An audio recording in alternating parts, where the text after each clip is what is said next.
அனைவருக்கும் வணக்கம். இன்றைக்கி பார்த்தீங்கன்னா மாபெரும் கண்டன ஆர்ப்பாட்டம் தமிழக அரசை கண்டித்து போதைப் பொருள் பரவல் மற்றும் தமிழகத்தின் சட்ட ஒழுங்கு சீர்கேடு ஜாதிவாரி கணக்கெடுப்பு இதுக்காக தமிழக வெற்றி கழக சார்பில் இன்றைக்கி பெரிய அளவில் ஒரு பெரிய கண்டன ஆர்ப்பாட்டம் எல்லா தமிழக மாவட்டத்திலையுமே நடந்துகிட்ருக்கு. அதில் மதுரை மாவட்டத்தில் மேற்கு தொகுதி, அதாவது மத்திய தொகுதி, இங்கே பார்த்தீங்கன்னா சிடிஆர் நிர்மல்குமார் அவரோட தலைமையில் எல்லா மாவட்ட செயலாளர்களும் கலந்துக்கிட்டு விழாவை பெருமளவு சிறப்பிச்சாங்கன்னே சொல்லணும். இந்த ஆர்ப்பாட்டம் அப்படின்றது ரொம்பவே சக்ஸஸ்ஃபுல்லாக மக்களோட எழுச்சியோட நல்லபடியாக நடந்து முடிஞ்சிருக்கு. ஏகப்பட்ட தொண்டர்கள் வந்து இன்றைக்கி நல்லபடியாக மதுரையில் நடத்தி கொடுத்துருக்காங்க.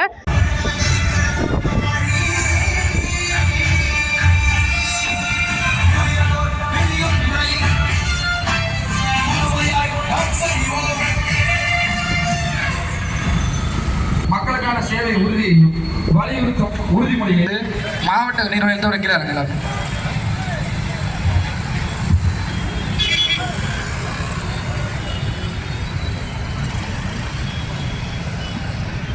ஆய்வு நடத்த வலியுறுத்தியும் தமிழகத்தில் நாளுக்கு நாள் அதிகரித்து வரும் சட்ட ஒழுங்கு சீர்கேடு மற்றும் போதைப் பொருள் பரவலை தடுக்க தவறிய தமிழக அரசை கண்டித்தும் தமிழக வெற்றி கழகம் ஒருங்கிணைந்த மதுரை மாவட்டம் சார்பாக நடத்தும் இந்த மாபெரும் கண்டன ஆர்ப்பாட்டத்திற்கு தலைமை தாங்க வந்திருக்கும் எங்கள் தளபதியார் நம்பிக்கை அண்ணன் கழக இணை பொதுச் செயலாளர் அரசுக்கு ஒரு வலுவான எச்சரிக்கையாக அமையும் என கூறிக்கொள்கிறேன்.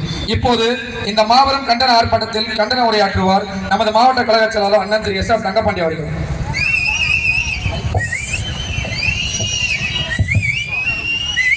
வாழ்க தளபதி, வளர்க தமிழக வெற்றி கழகம்.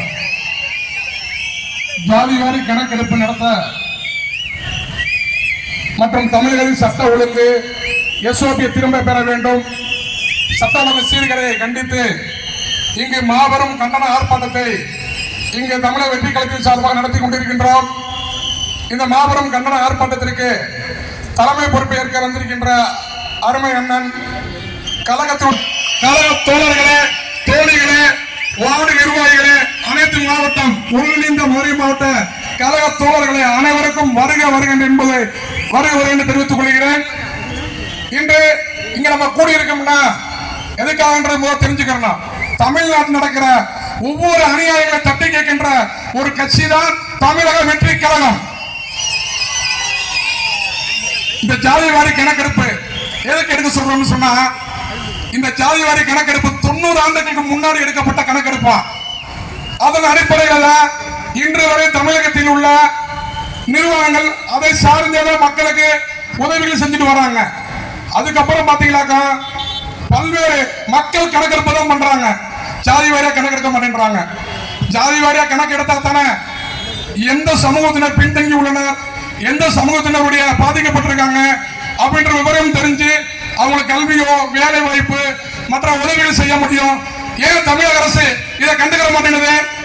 தளபதி சொன்ன மாதிரியா கல்லாப்பட்டி அப்படின்னு நம்பிக்கிட்டு இருக்க அந்த தமிழக அரசு தமிழக மக்கள் அப்படின்னு நம்பும்.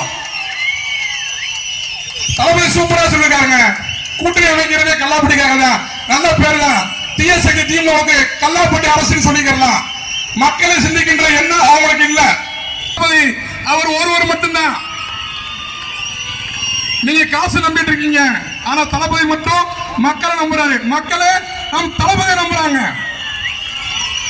கண்டிப்பாக ஒரு மாற்றம் உருவாகும், அது தளபதியால் தமிழகம் நிம்மதி பெறும் என்பதை எல்லாரும் இங்க தெரிஞ்சுக்கணும்.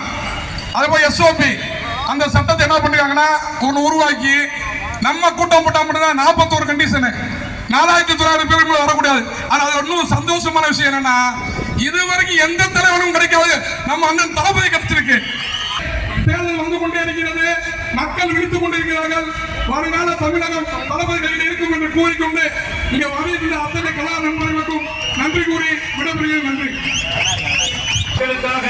கழகம் கண்ட தலைவன், உங்கள் வீட்டு செல்லப்பிள்ளை, நம் நெஞ்சமெல்லாம் நிறைந்திருக்கும் இந்த நிகழ்வில் கலந்து கொண்டிருக்கும் கழகத்தின் தளபதிக்காக தண்டனமின்றி களம் காணும் தளபதியின் தம்பிகளே, தளபதியின் தங்கைகளே மற்றும் தளபதி நெஞ்சில் குடியிருக்கும் சகோதர சகோதரிகளே, உங்கள் அனைவரையும் மற்றும் மாவட்ட கழக செயலாளர்கள் நிர்வாகிகள் அனைவரையும் வரவேற்கிறேன். இப்போ நம்மளோட இந்த திமுக அரசை பத்தி ஒரு கண்டன ஆர்ப்பாட்டம் நம்ம அறிவிச்சு இன்னைக்கு காலையில நம்ம கிளம்புறப்ப முதற்கொண்டு டிவில 2 நியூஸ் ஓடுது. ஸ்க்ரோலிங்ல விளாத்திக்குளத்துல ஒரு மாணவி பாதிக்கப்பட்டாங்க, துண்டு துண்டா வெட்டப்பட்டாங்கன்ற செய்தி ஸ்க்ரோலிங்ல ஓடிட்டு இருக்கிறப்ப மேல புதிய தலைமுறை பிரேக்கிங்ல ஒரு நியூஸ் ஓடுது. சென்னையில ஒரு பெண் பாலியல் வன்கொடுமை செய்யப்பட்டதா அபிராமிபுரம் காவல் நிலையத்தில் கொண்டிருக்காங்க. இன்று ஒரு நாளே ஒரு செய்தியை ஒரே தொலைக்காட்சியில 2 செய்தி ஓடுதுன்னா இங்கே சட்டம் ஒழுங்கு எங்க இருக்குன்றதுக்கு இதுவே ஒரு சான்று. சட்டம் ஒழுங்குன்னு சொல்லி சட்டம் ஒழுங்கை பத்தி நம்ம எல்லா மக்களும் நம்ம போன்ற நமது தலைவரும் மக்களுக்காக குரல் கொடுக்கின்றப்போ இன்றைய தமிழகத்தை ஆண்டு கொண்டிருக்கிற தமிழக முதல்வர் அவர்கள் தன்னோட விளம்பர மாடலை விரிவுபடுத்துறதுக்காக கல்லாப்பட்டியோட வச்சுக்கிட்டு 40 கூட்டணி 49 கூட்டணி போயிட்டு இருக்காரு. மக்களை பற்றிய கவலை சிறிதும் இல்லாததால் இன்றைக்கு போதைப் பொருள் உலகமெங்கும் தலைவரிச்சாடுதுன்னா தமிழகத்தில் முதலிடத்தில் இருப்பது போதைப் பொருள் தான். இன்றைய பாலியல் வன்கொடுமை பற்றியும் மகளிருக்கு பாதுகாப்பின்மையும் நம்ம சொல்றோம்ல, அதற்கு முக்கியமான காரணமாக இருப்பது போதைப் பொருள் நடமாட்டம் மட்டும்தான். ஏன்னா இன்னைக்கு எவன் ஒருவன் தன்னிலை மறைக்கிறானோ அவன் தான் தவறு செய்ய தூண்டப்படுகிறான். அப்படி ஒருத்தனை தப்பு பண்றவனை விட தப்பு செய்ய தூண்டுறவனுக்கு தான் தண்டனை அதிகம். அப்படி தூண்டும் இந்த திமுக அரசை வன்மையாக கண்டிக்கிறோம். அதே போல இன்னைக்கு எஸ்ஓபி பத்தின்றது இன்னைக்கு அரசு ஒரு நடைமுறை படுத்திருக்கு.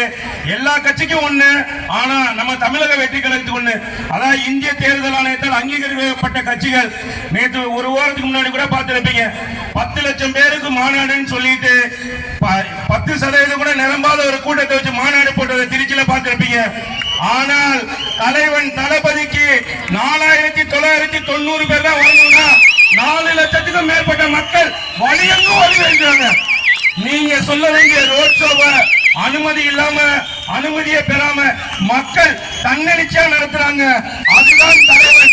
நீங்க வாகனங்களை கொண்டு வந்து சாப்பாடு கொடுத்தாங்க, பிரியாணி கொடுத்தாங்கன்னு சொல்றதை தாண்டி தளபதி மேல மக்கள் அன்பை கொடுத்தாங்க, பாசத்தை கொடுத்தாங்க. அப்படிப்பட்ட ஒரு தலைவனுக்கு தன்னெழுச்சியாக ஒரு கூட்டம் கூடும். அத நீங்க தடுக்கணும்னு நினைச்சு இன்னும் 1 வார காலம் 10 நாள் காலம் என்ன பண்ணலாம்.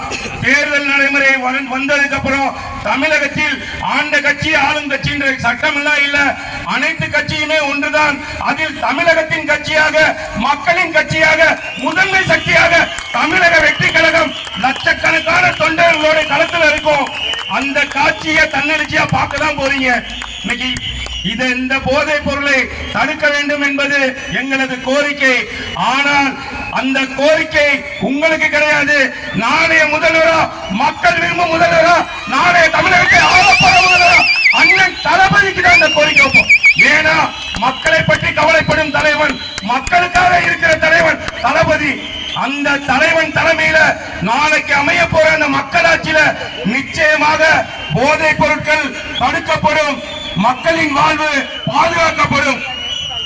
இன்னைக்கு அரசோட தூத்துக்குடியிலையும் சென்னையிலையும் அப்படின்னு மாறி மாறி, ஆனால் இந்த அரசு 5000 தரணும் 10,000 தரணும் சொல்லி மக்களுக்கு பணத்தை வாக்குக்காக கொடுக்கல தவிர அவர்களோட வாழ்க்கையை நீங்க பாதுகாத்தீங்களா? பெண்கள் இன்னைக்கு ஒரு நடமாட முடியுமா? ஒரு 70 வயசு தாத்தாவை கொண்டுட்டு 60 வயசு பாட்டிக்கு பாலியல் வன்கொடுமை என்ற கேவலமான இடத்துல தான் நம்ம இருக்கோம். அதை விட முக்கியமாக இன்று நடுத்தர மக்களுக்கும் குழந்தைகளுக்கும் பள்ளி செல்லும் மாணவிகளுக்கும் தான் பிரச்சனைனா, இன்று அவர்களது கூட்டணி கட்சியில் உள்ள ஒரு தலைவராங்க. எங்கே இருக்கு உங்கள் சட்டம் ஒழுங்கு? எங்கே இருக்கு உங்கள் பெண்கள் பாதுகாப்பு? எங்கே இருக்கு அமைதியான தமிழ்நாடு? இது அனைத்திலுமே ஃபெயிலியரான இந்த தீய சக்தி திமுகவை வீட்டுக்கு அனுப்ப இங்கே திரண்டிருக்கிறோம். நாளை தூய சக்தி தமிழக வெற்றி கழகத்தை உருவாக்க தேர்தல் எனும் களத்தில் அமைதி புரட்சியாக அரசியல் புரட்சியாக செய்து இவர்களுக்கு தக்க பதிலளிப்பு கொடுப்போம் என்று கேட்டுக்கொண்டு நன்றி கூறுகிறேன். நன்றி, வணக்கம். அடுத்தபடியாக தேசிய செய்தி தொடர்பாளர் திருமதி தேன்மொழி பிரசன்னா அவர்களை கண்டன உரையாற்ற வருகிறேன். பிறப்புக்கும் எல்லா உயிருக்கும் இந்த கோட்பாடை செயலாக்கம் செய்வதுதான் தமிழக வெற்றி கழக தலைவர் அவர்களின் முதல் கடமை என்பதை உணர்த்தும் வகையில் சாதிவாரி கணக்கெடுப்பு ஆய்வு நடத்தி முறையான வகையில் முன்னத்தை நடத்த கூறி வழிநடத்திய கழக பொதுச் செயலாளர் அவர்களுக்கும் நன்றியை தெரிவித்துக் கொள்கிறேன். இன்று நம்மை எல்லாம் வழிநடத்தி இங்கு தலைமையேற்க வந்திருக்கும் அண்ணன் சிடிஆர் நிர்மல்குமார் அவர்களுக்கும் இணை பொதுச் செயலாளர் ஆகிய அவர்களுக்கும் எனது நன்றியினை தெரிவித்துக் கொள்கிறேன். கழக மாவட்ட செயலாளர்கள் அனைவருக்கும் எனது வணக்கத்தை தெரிவித்துக் கொள்கிறேன். அண்ணன் இருவரும் கூறியது போல இந்த சட்ட ஒழுங்கு சந்தி சிரிக்கிறது என்று கூறுவதை விட சட்ட ஒழுங்கு எங்கே என்று கேட்க கேட்கும் அளவிற்கு தான் இந்த திமுக அரசு இருக்கிறது. காலையில் திருச்சியில் அந்த மாணவி பாதிக்கப்பட்ட செய்தி அவ்வளவு கொடுமையானது. மயக்க மருந்து தெளிச்சுட்டு சொல்லியிருக்காங்க, போலீஸ்ல சொன்னா உன்னை கொலை பண்ணிடுவேன். அப்ப எந்த அளவுக்கு இந்த திமுக அரசு தீமை செயல்களை கட்டழுத்து விட்டுருக்காங்கன்றதை நம்ம கடுமையா கண்டிக்கணுங்க.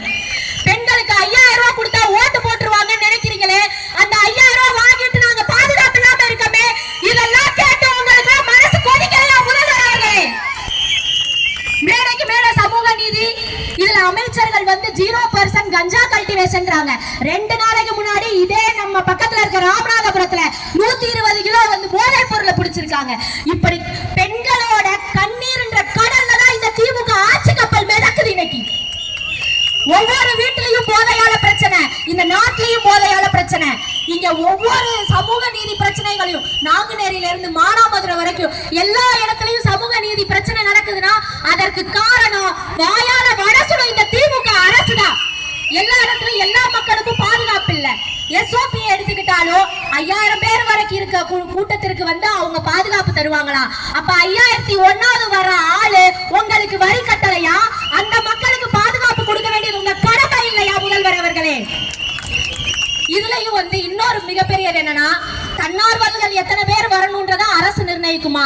ஆனா அதே நேரத்துல ஒரு மாவட்டத்தில் நடக்கும் கூட்டத்துக்கு எத்தனை காவல்துறை அதிகாரிகள் வரணும்ன்றத முடிவு செய்வது அந்தந்த மாவட்ட அதிகாரிகளா? அப்ப இது ஒரு மாவட்டத்துக்கும் ஏற்ப மாறுபடும். இப்படிப்பட்ட கடுமையான SOP போட்டது நம்ம தலைவர் சொன்ன மாதிரி ஸ்டாலின் சார் ஆபரேட்டிங் ப்ரொசீஜர் தான்.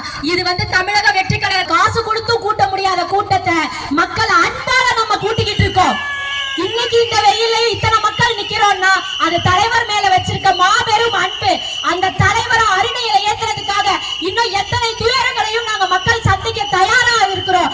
ஆனா பெண்கள் பாதுகாப்ப இந்த எஞ்சிய நாட்கள்லயாவது இந்த மாண்புமிகு முதல்வர் அவர்களோட ஆட்சியில உறுதி செய்ய வேண்டும்னு நம்ம தமிழக வெற்றி கழக தலைவர் அண்ணன் அவர்கள் கேட்டுக்கொண்டது போல நடக்க வேண்டும் என்று கூறி எனக்கு இந்த வாய்ப்பினை அழைத்த தலைவர்களுக்கும் பொதுச் செயலாளர் அவர்களுக்கும் இணை பொதுச் செயலாளர் அவர்களுக்கும் எனது நன்றியை கூறி விடைபெறுகிறேன். நன்றி, வணக்கம். அடுத்தபடியாக கண்டன உரையாற்ற மாவட்ட கலாச்சார அண்ணன் திரு SOP விஜயமகளின் அழைக்கிறேன். கண்டன ஆர்ப்பாட்டத்தை தலைமையேற்று நடத்தி கொண்டிருக்கும் எங்களது அண்ணன் வழிகாட்டி இணை பொதுச் செயலாளர் அவர்களை வருக வருக என வரவேற்கிறேன். மற்றும் மாவட்ட கழக செயலாளர்கள் அனைவரையும், நிர்வாகிகள் அனைவரையும், தளபதி நெஞ்சில் குடியிருக்கும் தொண்டர்களையும் வருக வருக என வரவேற்கிறேன். இந்த மிகப்பெரிய ஆர்ப்பாட்டம் கல்வி, வேலைவாய்ப்பு, சமூக நீதி திட்டங்கள் இதெல்லாம் எப்படி வரும்? நம்ம இந்த மாதிரி சாதி வாரி கணக்கெடுப்பை எடுத்தாதான் அந்த தரவு ஏற்படும். அந்த தரவின் நடந்த சட்ட ஒழுங்கு சீர்கேடு எல்லாமே போதையில தான் நடந்துட்டு இருக்கு. இதெல்லாம் எப்ப தடுக்க போறீங்க? எப்ப என்ன பண்ண போறீங்க? எதுவுமே உங்களால செய்ய முடியாது. 5 வருடம் கடத்தி விட்டீர்கள். உங்களால் எதுவும் செய்ய முடியாது. நிர்வாக சீர்கேடான அரசு ஒரு அரசு. என்னன்னா இந்த தீய சக்தி திமுக அரசு மட்டும்தான். இந்த அரசு இதோட முடியும். நாங்கள் ஒன்றிணைவோம். எங்கள் தலைவனை ஒன்றும் செய்துவிட முடியாது. எங்கள் தலைவனுக்காக உயிரை கொடுக்கும் தொண்டர்கள் நாங்கள் இருக்கிறோம். நாங்கள் ஒருபோதும் விட்டு கொடுக்க மாட்டோம். நாங்கள் ஒன்றிணைந்து வருகின்ற சட்டமன்ற தேர்தலில் தலைவரை முதல்வராக்குவோம்.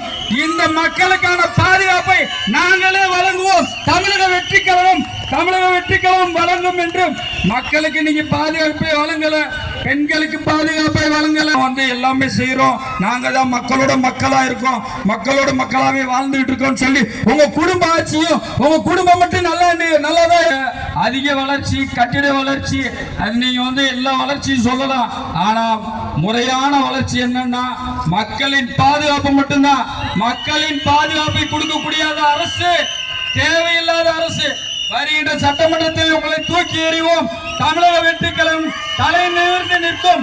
எங்கள் தலைவர், வருங்கால முதல்வர், அவரை அரியணையில் ஏற்றுவோம் என்று கூறி வாய்ப்புக்கு நன்றி கூறி விடைபெறுகிறேன். நன்றி. தலைவர் தளபதி அவர்களுக்கும், அண்ணன் புஷியன் ஆனந்த் அவர்களுக்கும், மற்றும் இன்று மதுரையில் இந்த கண்டன ஆர்ப்பாட்டத்தை தலைமை ஏற்றி நடத்த வந்திருக்கும் அண்ணன் இணை பொதுச் செயலாளர் CTR நிர்மல்குமார் அவர்களுக்கும், மற்றும் இங்கே இருக்கும் அனைத்து மாவட்ட கழக செயலாளர்கள் மற்றும் அனைத்து நிர்வாகிகள் மற்றும் கழக தொண்டர்களுக்கும் என் முதல்கண் வணக்கத்தினை தெரிவித்துக் கொள்கிறேன். முதல்ல நம்ம ஊர்ல இப்ப ஈஸியா ஸ்கூல்ஸ்ல காலேஜஸ்ல சின்ன பசங்க ஒரு 15 வயசு பசங்க வந்துட்டாலே அவன் கையில ஈஸியா கஞ்சால இருந்து சிகரெட்ல இருந்து இருக்க இன்னும் ஏதோ பவுடர்லாம் சொல்றாங்க. அதெல்லாம் வந்து இப்போ முன்னாடி பாம்பே அந்த மாதிரி நார்த் இந்தியால இருந்தெல்லாம் இந்த ஆட்சி வந்ததுக்கு அப்புறம் ஈஸியா தமிழகத்துக்குள்ள நுழைஞ்சிருச்சு.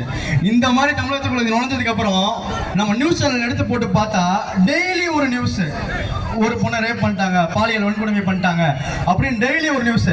நேற்று மத்தியானம் நான் பேசலாம்னு சொல்லிட்டு சில விஷயங்கள்லாம் எடுத்துட்டு இருக்கும் போது நேற்று ஈவினிங் தூத்துக்குடியில ஒரு பொண்ணை எதுக்காக இயற்கை உபாதை கழிக்கிறதுக்காக ஒரு பொண்ணு போயிருக்காங்க. இயற்கை உபாதைகளுக்கு அவங்க வெளியே போனாங்கன்னா நீ வந்து கவர்மெண்ட் கேவலமா ஒரு கவர்மெண்ட் எடுத்துரு, அவங்களுக்கு வந்து டாய்லெட் இல்லாதனாலதான் அவங்க வெளியே போறாங்க. பெண்களை காப்பாத்திருக்கணுமே, அப்படி காப்பாற்ற ஒரு அப்பாவெல்லாம் நீங்க இருக்கீங்க. இந்த அரசு மக்களை காப்பாற்ற ஒரு அரசா தான் இருக்கு. தளபதியோட அந்த மாநாட்டிலையும் சரி, தளபதியோட மக்கள் சந்திப்பு சரி, மக்கள் அந்த லட்சக்கணக்கான மக்கள் வரதை பார்த்து இங்க ஆண்ட கட்சியும் சரி, ஆளுகின்ற கட்சியும் சரி, இதுக்கு முன்னாடி இருந்தவங்களும் சரி, எல்லாமே பயத்துல இருக்காங்க. ஏன்னா இப்படி மக்கள் தன்னெழுச்சியா வராங்களே, அது எப்படி வராங்க, யாராலும் தடுக்க முடியல. அவங்க என்னதான் எஸ்ஓபின்னு போட்டு 4999 வரணும்னு சொன்னாலும் மக்கள் அந்த ரோட்ல தளபதியை பார்க்க வர அவங்களால தடுக்க முடியல, காவல்துறை தடுக்க முடியல. உங்க கூட்டத்துக்கு மட்டும் 5 லட்சம் பேர் 10 லட்சம் பேர் வரலாம், எங்க கூட்டம் எங்க மாநாட்டுக்கு 5000 பேர் தான் வரணுமா? பயம். மக்கள் இப்பெல்லாம் தளபதிக்கு ஆதரவு கொடுத்துட்டாங்கன்னா இன்னும் தளபதியோட வெற்றியை அவங்க என்ன பண்ணிடலாம் நினைக்கிறாங்க. இந்த 2026 தேர்தலில் 2026 வரவுள்ள 2 மாசம் எல்லாரும் கூட்டணி தேடி ஓடிட்டு இருக்காங்க. ஏன்னா பயம், தளபதியை பார்த்து பயம். அதனால மக்களுக்காக கூட்டி வச்சிருக்கோம். தளபதி மக்கள் வந்து அரசியல் வந்திருக்காரு. இங்க இருக்கிற தொண்டர்கள், உங்களோட ரசிகர்கள் எல்லாருமே தொண்டர்களா இருக்கோம். நாங்க யாரும் கோடீஸ்வரன் கிடையாது. நாங்களும் கஷ்டப்பட்டு தளபதிக்காக உழைச்சி இந்த இடத்துக்கு வந்திருக்கோம். எங்களை நம்பி இந்த இளைஞர் கூட்டத்தை எந்த கட்சியாலும் தோற்கடிக்க முடியாது. உறுதியா மாற்றம் வரும். தமிழக மக்களுக்கு ஒரு நல்ல பாதுகாப்பான அரசா, மக்களுக்கான அரசா, பெண்களுக்கு பாதுகாப்பான அரசா, இளைஞர் குழந்தைகளுக்கு நல்ல கல்வியை கொடுக்கிற அரசா, நல்ல மக்களுக்கு நல்ல மருத்துவத்தை கொடுக்கிற அரசா 2024 அமைய போகுது. அது தளபதி தமிழகத்தில் தளபதியோட தமிழக வெற்றிக்கான ஆட்சி அமைச்சர் ஒரு நல்லாட்சி மலரும். இந்த நேரத்தில் இந்த வாய்ப்பை கொடுத்த அனைவருக்கும் நன்றியை தெரிவிச்சுக்கிறேன். நன்றி, வணக்கம். இறுதியாக அமைதியின் மறு உருவம். என்னை போன்ற இளைஞர்கள் தமிழக வெற்றி கழகத்தில் வீறு கொண்டு செயல்பட ஒரு எடுத்துக்காட்டாக அமையும் தளபதியாரின் நம்பிக்கை. கழக இணை பொதுச்செயலான கண்டன உரையை பதிவு செய்வார்.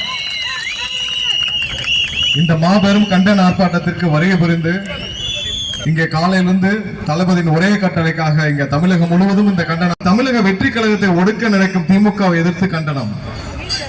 இந்த சாதிவாரி கணக்கெடுப்பு எதுக்கு நடத்தணும்?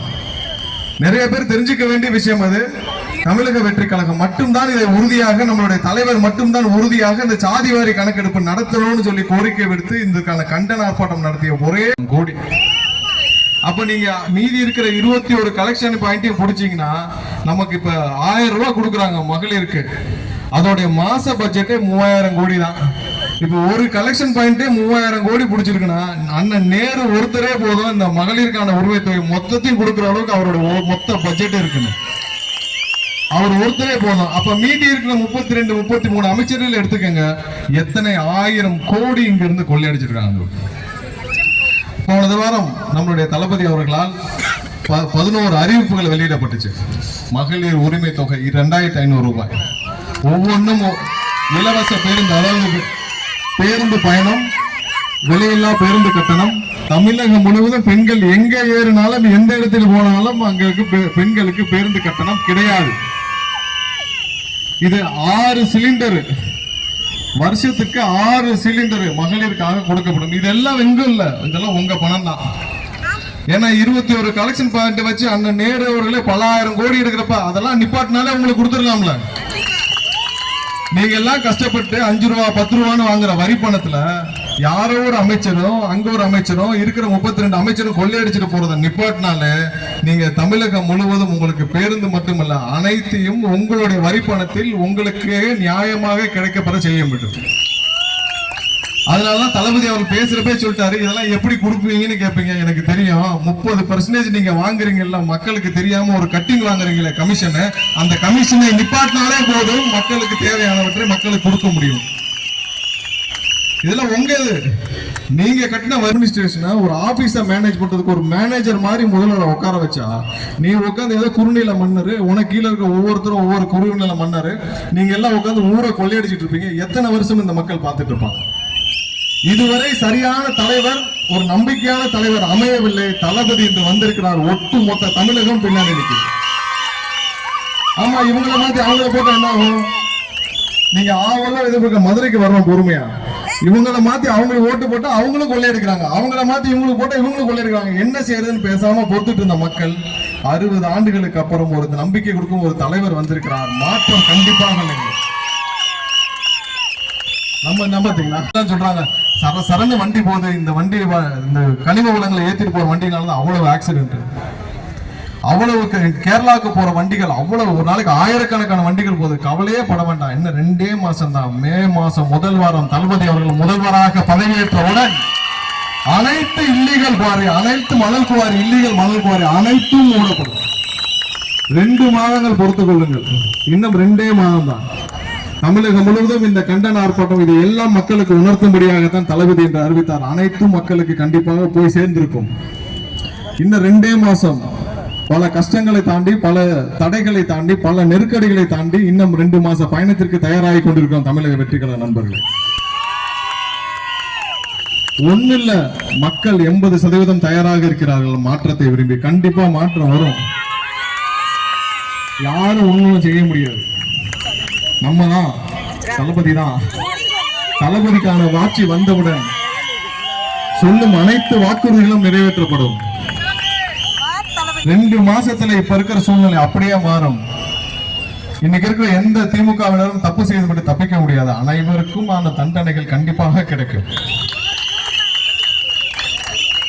அனைவரும் சிறப்பாக, ஏன்னா மக்களும் நமக்காக பணியாற்றிட்டு இருக்காங்க. தேர்தலை நோக்கி பொதுமக்கள் அனைவரும் நமக்காக பண்ணிட்டு இருக்காங்க. அவர்களுடன் சேர்ந்து அனைவரும் அடுத்த 2 மாதங்கள் தளபதிக்காக பணியாற்றுவோம், தமிழகத்திற்காக பணியாற்றுவோம், ஒரு மாற்றத்திற்காக பணியாற்றுவோம், தமிழகத்தின் விடுதலைக்காக பணியாற்றுவோம்.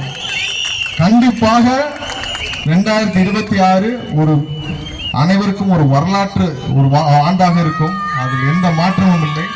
தளபதி முதல்வராக செஞ்சார்கோட்டில் பதவியேற்றவுடன் வெற்றி விழாவை மதுரையில் வேண்டும் என்று நாங்கள் மாநாட்டிலே கேட்டோம்.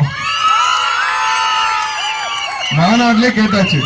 முதல்வராக வந்த பிறகு வெற்றி விழா மாநாடு. அண்ணன் சீட்டியர் அவர்கள் வச்ச ஒவ்வொரு பாயிண்ட்டும் இன்னைக்கு நைட் எப்படியும் மூர்த்தி அவர்களை தூக்க விடாதுன்னு நினைக்கிறேன். போராட்டம் அஞ்ச மாட்டோம், அஞ்ச மாட்டோம், அடக்குமுறைக்கு அஞ்ச மாட்டோம். நடத்திடுங்க, நடத்திடுங்க. ஜாதி வாரி கணக்கு ஆய்வை உடனே நடத்திடுங்க, தடுத்திடுங்க, தடுத்திடுங்க. ஒழிக்கட்டும், ஒழிக்கட்டும். விசில் சத்தம் ஒழிக்கட்டும், தொடக்கட்டும், தொடக்கட்டும். தமிழர்களின் கண்ணீரை தொடக்கட்டும். போராட்டம், இது போராட்டம், போராட்டம், இது போராட்டம். காவின் போராட்டம். அஞ்ச மாட்டோம், அஞ்ச மாட்டோம். அடக்குமுறைக்கு அஞ்ச மாட்டோம். நடத்திடுக, நடத்திடுக. சாதி வாரி கணக்கு ஆய்வை உடனடியாக முற்றிலுமாக தடுத்திடுக.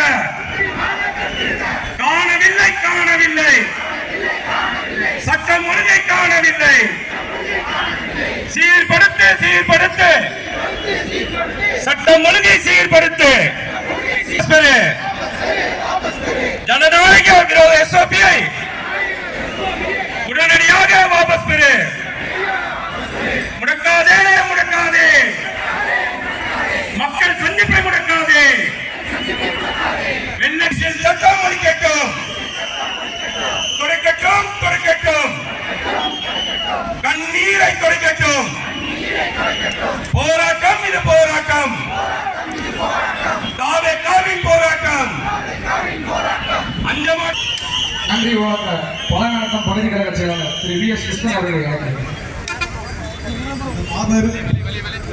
கண்டன ஆர்ப்பாட்டத்திற்கு தலைமை தாங்கிய மாநில கழக செயலாளர் சீட்டியர் நிர்மல்குமார் அண்ணன் அவர்களுக்கும் அனைத்து மாவட்ட செயலாளர்களுக்கும் இதில் எங்கள் பகுதியில் சிறப்பாக நடத்திய அண்ணன் எஸ்.ஆர். தங்கப்பாண்டி அவர்களுக்கும் பலகாலத்து பகுதி சார்பாக நன்றியை தெரிவித்துக் கொள்கிறோம். இந்த ஆர்ப்பாட்டத்தில் கலந்து கொண்டு தங்களின் ஒற்றுமையையும் உறுதியையும் வெளிப்படுத்திய அனைத்து நிர்வாகிகளுக்கும் கழக தோழர்களுக்கும் மனமார்ந்த நன்றியை தெரிவித்துக் கொள்கிறோம். இந்த உறுதியுடன் இன்று நடைபெற்ற கண்டன ஆர்ப்பாட்டத்தை இத்துடன் நிறைவு செய்கிறோம். நன்றி.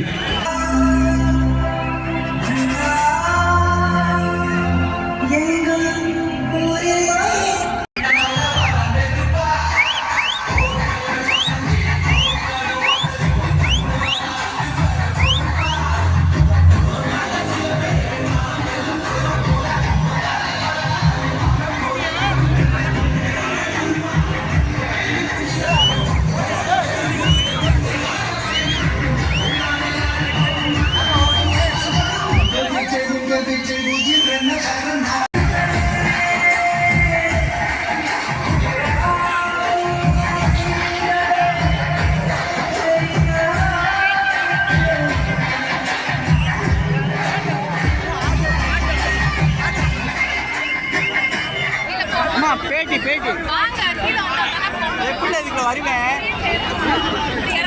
நம்மளே போய் இடங்கள் பண்ணக்கூடாது.